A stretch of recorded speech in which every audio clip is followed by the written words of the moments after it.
All right, guys, Travel Diaries Las Vegas. I'm going over my cost at MGM Grand. I'm sharing everything today. You want to do some high-end dining like Hakkasan. You want to do some mid-tier dining like Wolfgang Puck. You want to do some casual dining like some pizza. The room rates, any hidden fees, a little bit of gambling. I found some really, really cool drinks you're definitely going to want to buy. What's it cost? 4 nights, weekday, during the summer season. Let's get it started. The very first thing I did here is I ate at Wolfgang Puck.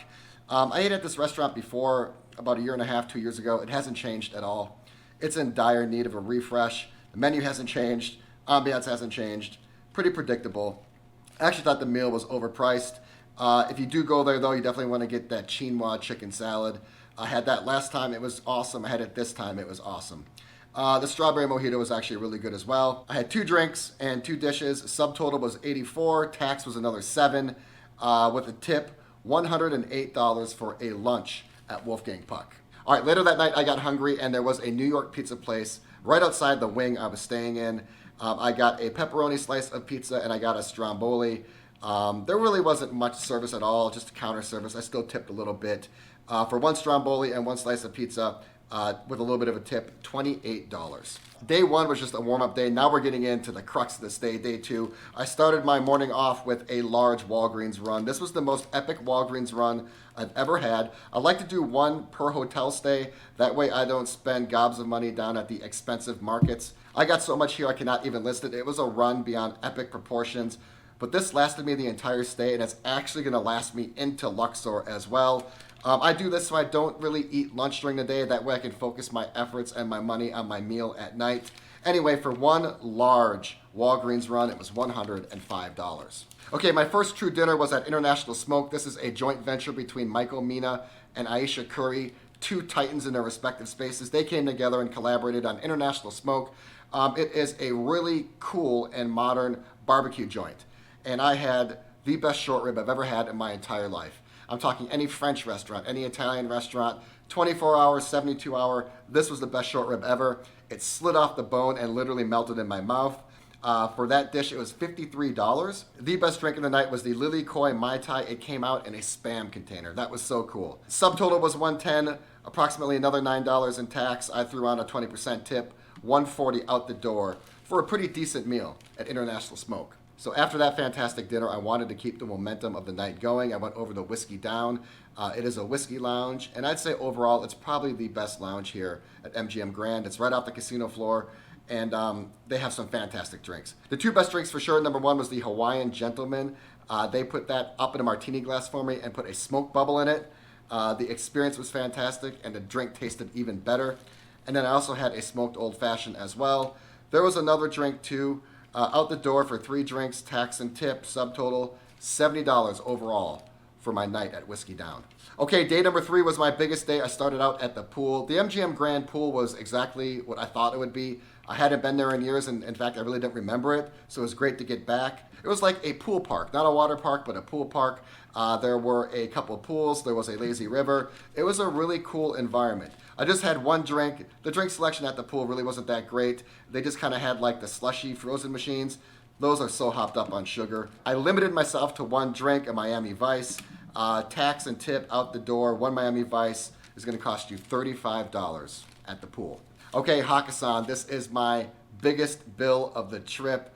Hakkasan is like a Tao on steroids. It takes Tao to the next level, which is hard to believe, but it really does. It's better pretty much in every category, from the ambiance to the decor to the class to the sophistication to the service to the menu and to the food. There's almost too much to list here. I think I'm actually going to make a standalone video on this experience, but suffice it to say I had 5 dishes and 3 drinks. The best drink of the night was the Buddha's Palm. It was beautiful looking and the taste was phenomenal as well. That was the most expensive drink, which was only $22, which is actually quite the bargain at Hakkasan. Absolutely the best dish of the night was the lobster cocktail. If you go there, that is a must. It's a prerequisite. And then the other best dish was the crispy duck salad. You actually get a hefty portion. You get a quarter duck, and they come out and they mix it in front of you. It gives you some experience. So subtotal with tax, 5 dishes, 3 drinks, little under $230. I threw on a 20% tip. Out the door for a fantastic dining experience at Hakkasan, $270. I did stop by that New York pizza place again after the pool. I had 3 slices of New York pizza. I had a cheese, a pepperoni, and a barbecue chicken. 3 slices was $28. $28 at New York Pizza. After Hakkasan, I went over to the lobby bar because Whiskey Down was closed for a private event. The lobby bar looks really cool, but there really isn't much of a drink selection. I sat there and waited for Whiskey Down to reopen. It never did. I had 3 drinks. Out the door for 3 drinks at the lobby bar was $61. Okay, just a couple more before I tell you what the room is. I booked the cheapest room here at MGM Grand. You're definitely going to want to know what that is during the summer. Okay, this actually was my biggest meal. I thought Hakkasan was my biggest one. This actually ended up being bigger. This is Joel Roubechon, and I ate at Joel Roubechon L'Atelier, which is the kitchen portion of Joel Roubechon. Joel Roubechon is a highly acclaimed, much accoladed chef. People consider this to be the best restaurant in Las Vegas. I don't know if I'd go that far, but a lot of people think it is. So I ate at the L'Atelier side. That is where you get to see the chefs work right in front of you. You can see them not only make your dishes, but some of the best dishes in the world. Word of advice, if you're gonna go to Joel Roubechon or Joel Roubechon L'Atelier, don't go hungry. The dishes are really small and really expensive, like you'd find at any ultra high-end dining establishment. Like Hakkasan, I'm gonna have to make a standalone video on this because there's too much to talk about. I had 5 dishes and 2 drinks. The dishes were definitely more satisfying and sensational than the drinks. The drinks at this place were actually kind of a letdown, but you're not going there for drinking anyway. You're going there for the culinary brilliance of Joel Roubechon. Again, 5 dishes, 2 drinks, and an Evian water. Subtotal with tax was $240. And then another 20% on top of that puts me at $290 for one of the best culinary experiences in Las Vegas. All right, last one. This morning I went down to the market. I got 2 of these coconut waters. These 2 coconut waters, which they call Cocoa Taps, were $24.68. All right, let's get to the room and the resort fee. Again, I was here during the summer, and I was here for 4 nights during the weekday, and that's really important. Monday night, $113, just for the base room cost. Weirdly, Tuesday night it went down. It went down to $95. Wednesday night it went back up again. It was the highest price so far at $122. And then on Thursday night, it skyrocketed. It went up to $214. So the base price of the room, 4 nights, summer, weekday, $546. But of course, that's not all. You have the taxes on top of that. 4 nights of taxes were $73. And then, of course, you have the resort fee, the bane of my existence, that dang resort fee. The resort fee with tax is standard. It's a flat rate every single day, $44.22. Grand total for resort fees were around $177. All right, so the base price of the room for the 4 nights was $546, but when you add in the total tax and a resort fee, the total cost of the room for 4 nights was $796. And when we divide $796 by 4 to get our true cost of the room, it comes out to $199 a night. $199 a night, MGM Grand during the summer.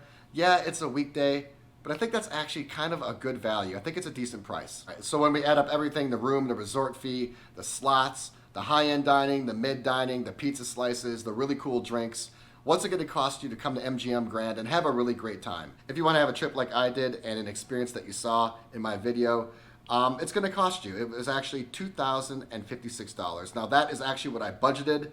I had $2,000 budgeted for this MGM trip, and I just went a little bit over. I knew that Joel Roubechon was going to be expensive, and I also knew that Hakkasan was going to be expensive, but I also knew that they had some mid-tier dining and some casual dining that wasn't going to break the bank. Now, I eat and drink for 2 people, so if you're coming here with a buddy or significant other and you want to split or pool cost, I think that $2,000 is going to be a pretty good barometer of what you might pay if you want to have an experience like mine. I thought the rooms were very decently priced. Where I went a little high was certainly the dining, but I always tend to do that. But if you want to stick to the casual and mid-tier dining, I think you could easily shave at least $500 off this trip. Nonetheless, $2,000 is what it cost me, and if you want to know everything I did and how all the costs added up, make sure you check out my experience video. I'll drop a link in the description below.